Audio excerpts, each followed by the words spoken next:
오늘 우리 가족을 위한 영상을 이렇게 남깁니다.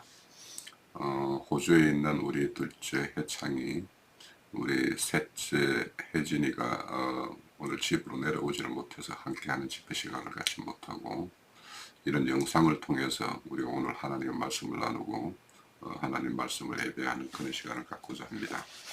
지금 저희 가족 예배에서 믿음에 대해서 계속 말씀을 나누고 있는데, 지난주 우리가 믿음의 어떤 대표 되는 사람 아브라함과 여리고성의 기생 라합에 대한 어떤 말씀을 나눴어요. 그래서 바울 사도는 믿음으로 의롭다 하심을 받는다라는 말씀과, 야고보서는 행함이 없는 믿음은 죽은 믿음이다, 이런 서로 대치되는 말씀인데, 이 말씀의 의미를 우리는 어떻게 새기면 좋을까 하는 내용에 대해서 우리가 간단히 나눴는데, 이 내용에 대해서 다시 조금만 더 정리를 하고 넘어가고자 해요. 우선 아브라함은 자기가 사랑하는 아들을, 백세의 어떤 아들을 이렇게 제단에 드리라는 하나님의 말씀에 대해서 그것을 준행하는 모습으로 하나님의 어떤 어렵다함을 받았다라고 하는 야고보서, 또 여리고성 기생 라합이 그 정탐꾼을 숨겨줌으로 인해서 그들의 가족, 온 가족이 이렇게 구원받는 말씀.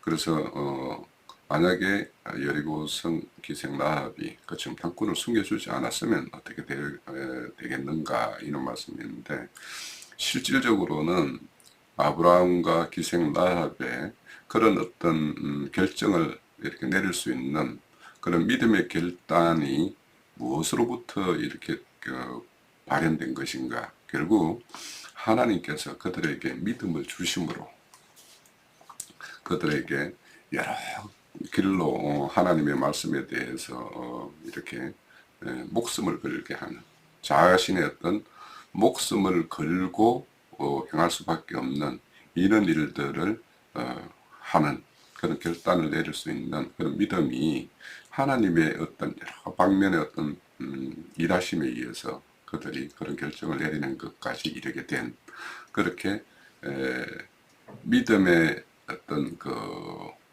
본류가 어디에서 발현되는 것인가 하는 것에 대해서 이제 나눴었어요.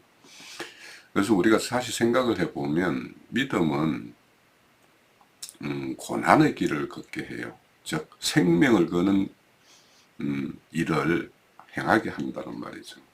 우리의 믿음의 선진들의 어떤 그 히브리서 11장의 내용에 보면 목숨을 걸고 행하지 않는 사람이 아무도 없어요. 다 그 당시의 어떤 상황을 이렇게 우리가 반추해 보면 다 자신의 목숨을 걸고 일어서서 행해야 될 어떤 그런 사건들이 그들 앞에 놓여져 있었어요. 그렇지만 그들이 그 길을 이렇게 갈 수 있었던 것은 하나님께서 그들과 함께 하시고 그들에게 하나님에 대한 무한한 신뢰를 할 수 있는 그런 근거를 하나님께서 제공해 주심으로 인해서 그런 길을 걷게 하셨다. 자, 고난의 길을 걷는 걸을 수밖에 없는 것은 하나님의 길과 세상의 길이 다르기 때문에요. 그래서 세상이 추구하는 그 길을 이렇게 가는 사람들은 하나님의 길을 걷는 사람들을 미워할 수밖에 없어요. 결국 하나님은 이런 그 자신이 믿음의 결단을 내리게 하는 데에는 자신의 어떤 실상을 폭로시켜서 결국에는 높은 자리에, 그러니까 선악과 없고 하나님처럼 된 그 자리에서 내려오게 해요. 내려오게 하시고, 그래서 이제는 섬김을 받는, 세상으로부터 어떤 세상의 원리는 섬김을 받는 것이 우선시 되는 것인데, 그런 자리에서 내려와서 오히려 섬기는 자리로 이렇게 가게 하시는 어떤 그런 사람의 어떤 변모를 도모하는 것이 하나님의 어떤 일하심의 어떤 결과예요. 자, 그래서 우리가 이제 그 믿음으로 어렵다 하신가 행함으로 어렵다 하심에 대해서 이 말씀을 다시 한 번만 또 좀 정리를 해보면, 로마서 3장 25절에서 30절 사이에 보면 예수님을 하나님이 그의 피로써 이렇게 화목제물로 이렇게 세우셨다라는 말씀이 나와요. 그리고는 그 제지은 자를 강가해 주심으로 자신의 어려움을 나타내시려 함이라 이렇게 말씀을 해요. 자, 하나님은 공의로우신 하나님이에요. 죄를 무턱대고 이렇게 감해 주시는 분이 아니에요. 죄의 싹은 사망이라고 그랬으면 그 죄의 싹을 반드시 지불하고 이렇게 상각을 시키시는 분이에요. 그래서 우리가 이런 어떤 강가해 준다 이런 단어들을 보면 대차 대조표에서 차변과 대변의 그 항목들을 똑같은 어떤 가치 매김이 있을 때 이렇게 상각을 시켜서 없애주는 것이단 말이죠.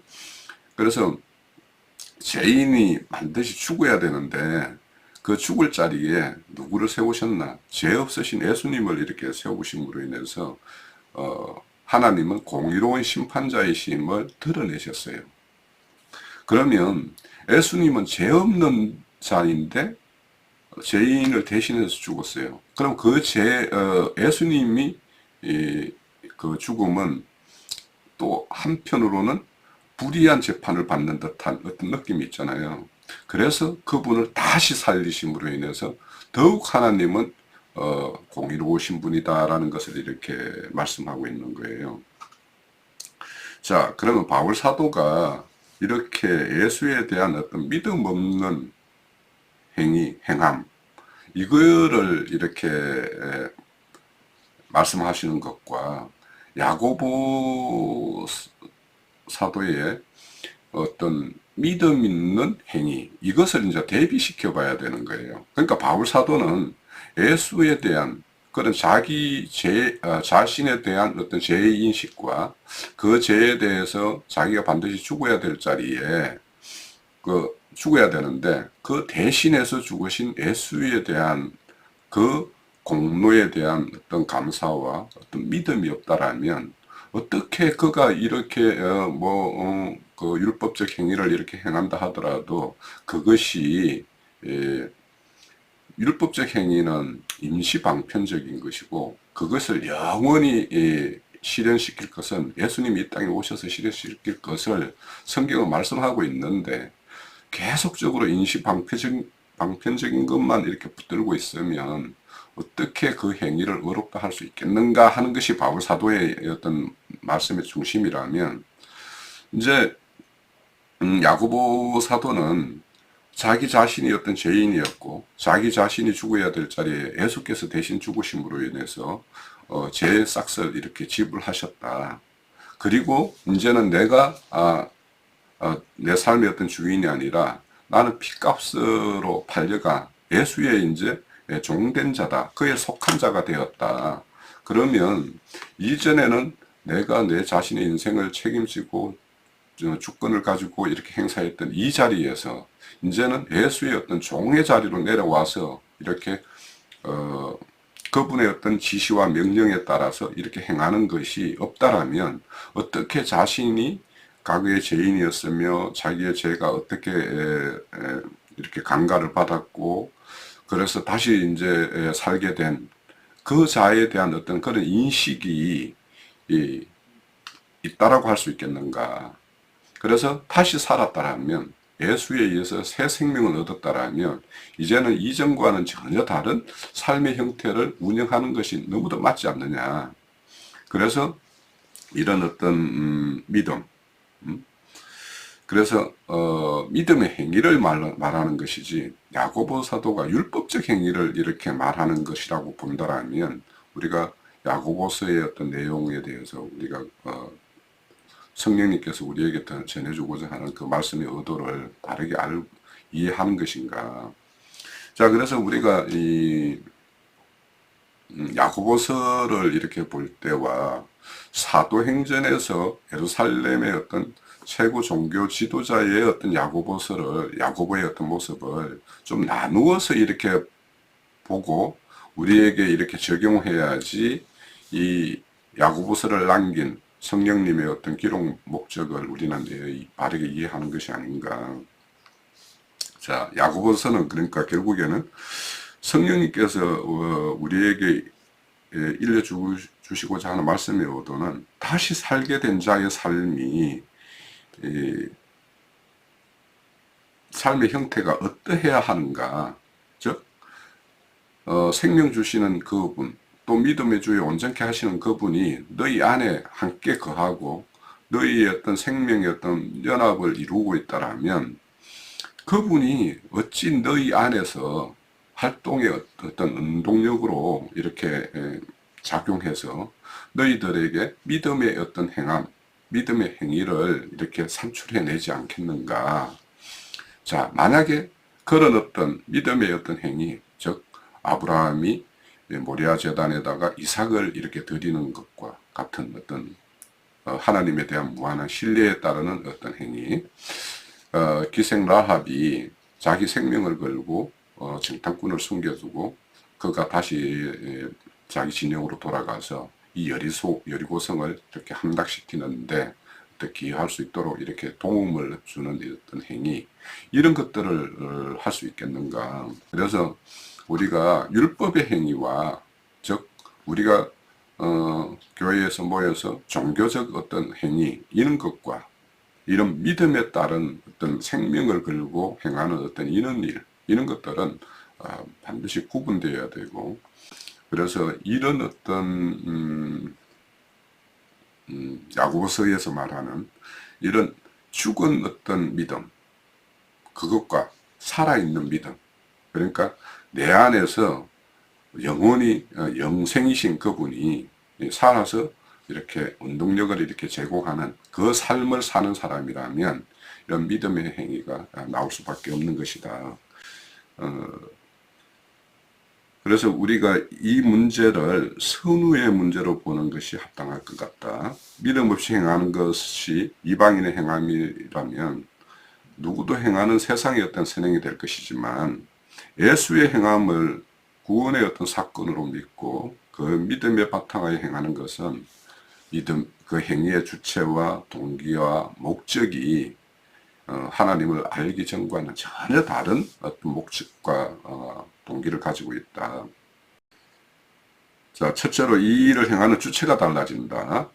자신이 행하는 것이 아니라 자신은 심부름꾼의 입장에서 그 소임을 당하는 자리에 서게 된다라는 것과, 둘째 이제 동기가 달라지는데, 이제 하나님을 알지 못하는 사람들은 사회적인 어떤 공동체 구성으로서의 어떤 책임을 다하는 것이라면, 이제 믿음의 사람이 행하는 것은 하나님의 자비와 긍휼을 입은 자라서 그 긍휼과 자비를 입은 새로운 공동체로서, 공동체의 어떤 일원으로서 이제 행하는 것이다라는 것과, 세 번째 이제 그 목적이 다르다라고 하는 것은 그 행함의 결과가 자신과 자신에게 어떤 유익, 자신의 어떤 자랑, 자신에게 돌아오는 어떤 칭찬으로 어떤 결말되는 것인가, 아니면 하나님의 나라와 확장, 하나님의 이름을 영화롭게 하는 그것과 이렇게 그것으로 이렇게 기계되는 것인가, 이런 것에 대해서 우리가 이제 한번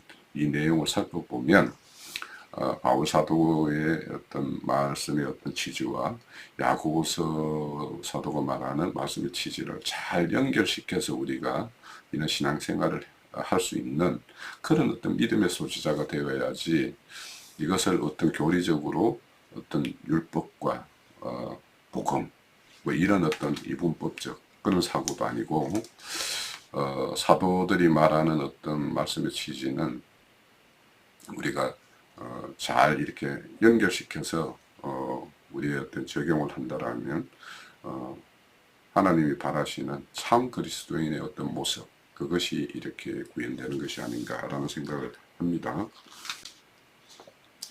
자, 그리고 오늘은 이제 또 하나의 어떤 새로운 내용을 좀 다뤄보려고 하는데,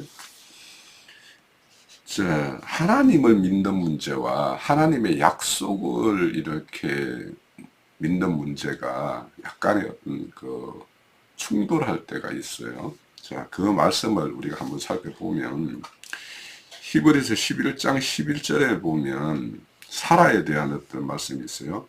믿음으로 사라 자신도 나이 늙어 단산하였으나 잉태하는 힘을 얻었으니 이는 약속하신 이를 미쁘신 줄 알미라. 이런 말씀이 나와요. 자, 우리가 창세기 내용에 보면 이 사라의 어떤 취하는 어떤 행동들을 보면 이 말씀, 히브리서 11장 11절의 말씀이 합당한 것인가 라고 이제 의구심을 가질 정도의 어떤 내용들이 좀 있어요. 약속하시는 미쁘신 줄 알미라 이렇게 말씀을 하시는데, 창세기를 보면 오히려 사라가 하나님의 약속을 불신하는 부분들이 더 많이 나와요. 자, 사라가 하나님을 불신하는 것에 대한 어떤 기술 내용으로 보면 자기 몸종인 하갈을 아브라함에게 이렇게 주어서 거기에서 후손을 얻어서 자신들의 어떤 계대에 이렇게 이름을 올리려고 하는 그런 어떤 시도하는 모습이 또 나오죠. 그리고 천사들, 하나님과 그 천사들이 와서 사라에게 잉태할 어떤 그런 소식을 전해 주었을 때 그것에 대한 어떤 사라의 태도가 하나님에 대한 어떤 믿음이라고 말하기가 조금 곤란한 그런 어떤 내용들이 기술이 되어 있어요. 그러면 여기 하나님이 미쁘신 자로 알미라고 하는 것과 사라가 하나님에게 내년 이맘때 너희에게 이제 아들이 있을 것이다 라고 이 말을 했을 때 그 내용에 대해서 사라가 이렇게 웃는 소리를 듣고는 너 왜 웃니? 이렇게 하나님의 어떤 책망을 듣고는 이렇게 입을 다물고 하는 것을 이제 보여요. 그러면 이렇게 하나님이 미쁘시다라고 하는 것과 내년 이맘때 너희에게 아이가 있겠다라고 자녀가 있겠다라고 말하는 이거에 대한 어떤 차이를 보이는 어떤 사라의 모습. 약속하신 하나님 그분은 미쁘시다라는 것을 이렇게 말씀을 하고 있어요. 그러니까 그분이 미쁘시다라고 하는 것을 믿었다 하지 않고 알고 있었다라고 하는 거예요. 자, 여기서 안다라는 것은 너무도 분명한 사실, 그 팩트, 그리고 그것이 진리라고 하는 것을 기반하는 말씀이에요. 아침에는 아침밥을 먹고 점심에는 점심밥을 먹고 저녁에는 저녁밥을 먹어야 된다라는 것은 그냥 우리가 일상적인 생활이고 그냥 그렇게 알고 있어요. 그죠? 그러니까 그냥 그거는 우리의 일상이고 너무도 보편적인 어떤 사실이기 때문에 그거에 대해서 믿음이 발동될 이유도 없어요. 그죠? 그걸 믿게 하기 위해서 막 뭔가를 설명을 하고 이렇게 할 이유도 없어요. 그죠? 사라는 하나님이 미쁘시다. 이 미쁘시다라는 말은 영어로 하면 faithful 해가지고 믿을 만한, 신뢰할 만한, 진실한 그런 분으로 알고 있다라는 거예요. 이거는 그냥 의심의 여지도 없다라는 거예요. 사라는. 이거는 그냥 우리가 아침에 일어나면 밥 먹는 거와 저녁이 되면 저녁 먹는 것과 같이 너무도 그냥 일상화된 어떤 그런 걸로 받아들이고 있는 것이 사라라는 거예요.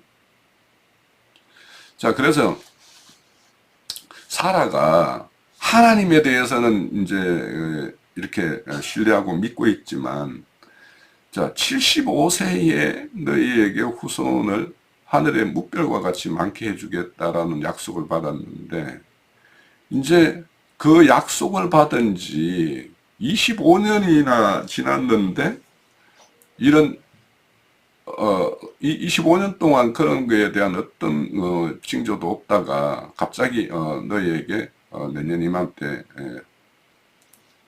자손이 있겠다 이 말을 했을 때 그게 안 믿어지는 거였어요. 그거 진짜 믿을 만해? 25년 전에도 그렇게 말씀을 하셨는데 지금까지 이제 아무 소식이 없다가 이제는 태가 다 말라가지고 이제는 잉태할 수도 없는 어떤 실상이라는 것을 아는 사라 입장에서는 그게 믿기가 어려운 거예요. 그래서 하나님은 어떤 분이신지 알겠는데 이 약속은 참 안 믿어지네요 라고 하는 것이에요. 그래서 우리에게 이런 일이 있을 수 있는 거예요. 자, 물론 우리가 사라의 어떤 태가 이렇게 닫히고 난 다음에 하나님께서 새로 태를 열어서 이렇게 후손을 낳게 한다라는 그 의미와 취지는 우리가 잘 알고 있어요. 그러니까 첫사람 아담에 속한 그 후손을 주고자 하는 것이 아니라 순수하게 하나님의 어떤 속한 자로서 어떤 사라가 되었을 때 그때 후손을 낳게 해야지, 이것이 약속의 자녀다라는 것을 하나님은 그 정표이기도 하고, 그 후손인 이삭의 어떤 생명이 어떤 생명에 속한 것인가, 그 땅에서 난 생명인가 하늘에서 난 생명인가, 이런 것들을 이제 표현해 주기 위해서 그렇게 사라의 어떤 태가 완전히 이제 닫혔을 때 다시 태를 열어서 이렇게 후손을 있게 하시는 어떤 그 취지는 우리가 잘 알고 있어요. 그죠? 그렇지만 이제 사라 입장에서 우리가 보자고요. 하나님은 그렇게 지금까지 갈대 우르에서 지금까지 어떤 순간순간 하나님께서 자신들을 보호하고 이끌고 이렇게 해오신 것에 대해서 사라도 알고 그거에 대해서는 무한한 신뢰를 보내고 있어요. 그런데 이 후손을 주는 문제에 대해서만은 처음에 25년 전에 그 약속을 떼을 때는 기쁜 마음으로 이렇게 받아들이고 믿었죠. 근데 그 시간을 25년이나 이렇게 걸리도록 이렇게 안 주었을 때 그 순간순간마다 하갈이라는 걸 생각을 하게 됐고, 그래서 이제 그런 어떤 인간적인 방편까지도 이제 이렇게 동원했던 것이 우리는 충분히 사라의 어떤 입장에서 이해가 돼요. 자, 그런데 이제 태까지 이렇게 닫힌 상황에서 그런 약속을 줬을 때 그 약속을 믿기라는 거는 우리가 그걸 왜 못 믿어라고 말하기가 굉장히 어려워요. 자, 우리의 어떤 일상에서도 하나님께서 어떤 그런 어떤 우리에게 주파수를 던졌을 때 그런 것에 대해서 우리가 선뜻 받아들이고 그렇게 따를 수 있는가, 그걸 자신을 생각을 해보면 우리는 사례의 입장을 충분히 이해할 수 있다. 그래서 우리가 이런 어떤 하나님에 대한 무한한 신뢰를 우리는 가지고 있어요.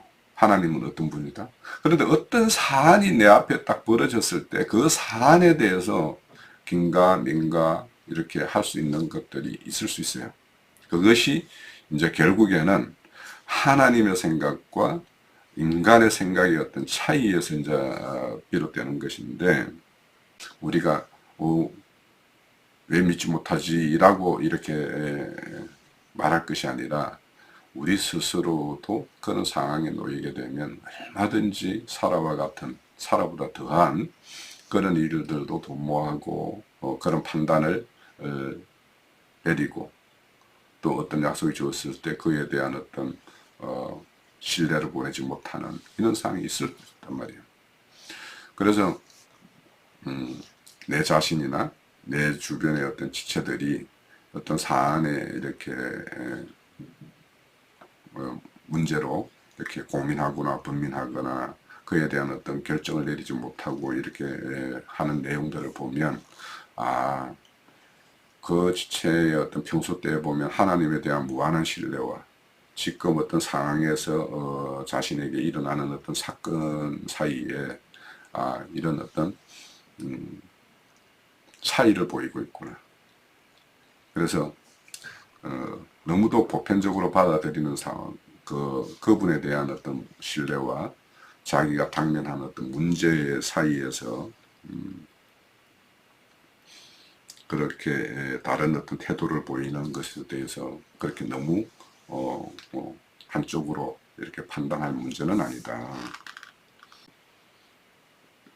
자, 사라는 하나님이 두렵고 미쁘다는 것만 확실한 진리로 이렇게 알고 있는 사람이었어요. 그래서 이거는 너무도 뭐 의심의 여지도 없는 걸로 이렇게 알고 있는 사람이었습니다만, 창세기에 나오는 사라의 기록한 내용과 히브리서 11장 11절에서 말하는 믿음이라고 내용하는 그 사이를 잘 이렇게 생각해 볼 필요가 있다. 즉 믿으려고 의지적으로 노력하는 믿음과 다른 너무도 당연시하는 어떤 사라의 어떤 모습, 이것과의 어떤 차이를 우리가 알 수 있다. 그래서 예수님의 말씀대로 성경의 글자 하나조차 땅에 떨어지는 일이 전혀 없으시게 하는 분이 그분인데, 성경의 어떤 진술은 참으로 정밀하고 한치의 오차도 없는 완전한 하나님의 어떤 계시의 말씀이에요. 그래서 하나님을 믿겠다는데 약속에 대해서 의심이 들면 우리는 성령의 인도에 따라 이 말씀, 하나님의 의도 이런 것들에 대해서 깊게 묵상하고 내 자신의 어떤 내면을 살피는 그런 어떤 계기가 되는 것이 바람직하다라는 것을 이제 오늘 사라의 모습을 이렇게 히브리서 기자가 어떤 말씀하는 내용과 그 차이를 우리는 이런 면으로 이렇게 접근하고, 그래서 우리 교회를 이루는 문제, 우리 각자의 어떤 신앙 문제에서 이런 하나님에 대한 무한한 신뢰와 상관없이 어떤 사안에서 이렇게 고민하고 고민하게 되는 어떤 이런 내용은 우리가 결국에는 최종적으로는 믿음의 결단으로 가는 그런 어떤 가정에서의 어떤 모습이다. 즉 아브라함이 이삭을 드리라고 했을 때 그 이삭을 드리는 어떤 그 결단을 내리기까지 그 과정들을 가만히 생각해 보면 처음부터 그냥 그 말씀이 주어졌을 때 예 바로 드리겠습니다 라고 했겠냐라는 거예요. 얼마나 번민을 했겠어요. 자, 아브라함 역시도 우리가 지난주 나눠봤듯이 애굽에 가서 사라를 빼앗길 뻔했고 블레셋 족속에게도 사라를 이렇게 빼앗길 뻔했던 어떤 그런 사건들이 있었어요, 그죠? 그래서 그렇지만 최종적으로는 이삭을 드리라고 할 때도 그런 번민 가운데에서도 최종적으로는 하나님의 말씀의 어떤 지시를 따르는 쪽으로 이렇게 결론을 내렸던 것 우리가 그렇게 알고 있고, 그러면 이제 여리고성 기생 라합은 뭐 하나님에 대한 어떤 소식을 듣고 어떠하나님이다라는 것 알았지만 여리고성에 살고 있는 자로서 그 정탐꾼이 자기에게 이렇게 왔을 때 사실은 이제 기생 라합 같은 경우는 어떤 정황을 막 판단하고 뭔가 결정을 하고 이런 그런 상황이었을까? 아주 긴박한 상황이었을 것 같다는 생각이 들기 때문에 이도 저도 이렇게 따질 것도 없이 그냥 자기 어떤 내면에서 일어나는 대로 그냥 행위를 했을 거라는 생각이 들어요. 그러면 그런 행위를 하게끔 하시는 누가 그런 결정을 내리는 데까지 이끌었냐 하는 것. 그래서 우리는 아브라함이나 기생 라합을 대단하게 볼 것이 아니라 하나님이 함께 하시면 어떤 사람이 또 다른 어떤 사람으로 이렇게 바뀔 수 있다라는 것. 그렇게 바꾸시는 일을 하시는 것이 하나님이라는 것을 우리는 알 수가 있다.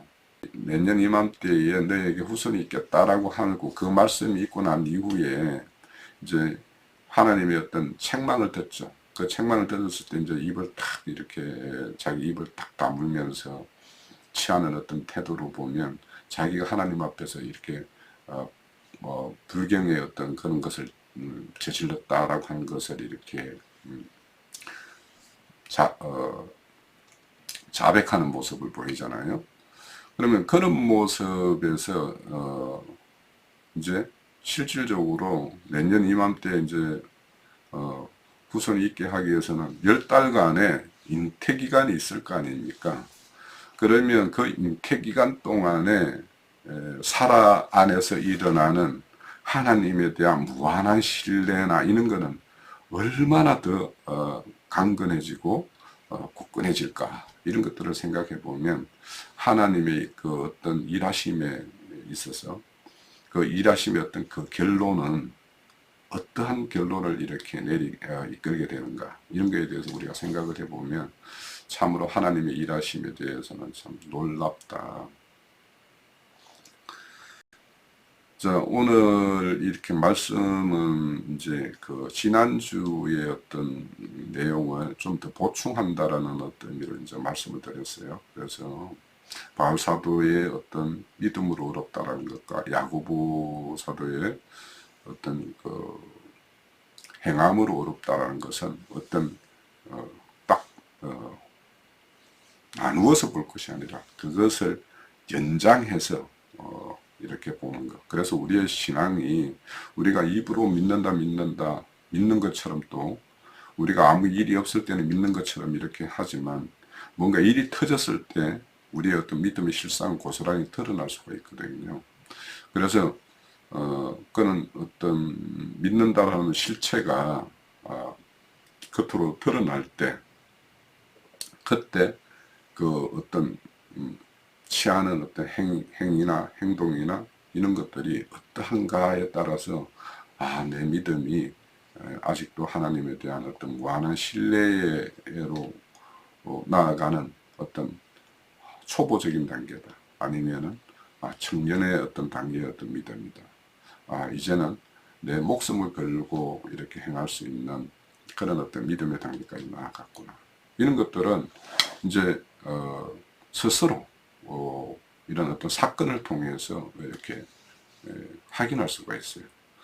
그래서 바울 사도는 믿음으로 어렵다 하는 것은 모든 신앙의 출발부터 신앙의 어떤 마침까지 이 믿음의 법을 우리는 다 가지고 있어야 되고, 이 믿음의 법이 그 사람의 어떤 인생을 통해서 드러나고 나타날 때는 야고보 사도의 행함으로 나타나는 것이 마땅한데, 이 행함이 안 빠진 어떤 믿음 한다라는 것은 이거는 공허한 소리에 지나지 않을 수 있다라는 것을 우리 스스로 신앙을 가지고 이렇게 점검해보는 그런 말씀으로 우리가 이해를 가지면 두 말씀이 충돌하는 것이 아니라 우리의 어떤 신앙 과정들을 우리 스스로 살필 수 있는 두 말씀이다라는 것을 우리가 이해를 가지면 모두 진리의 어떤 말씀이다라고 우리는 받아들이고 그렇게 신앙할 수 있을 것 같아요.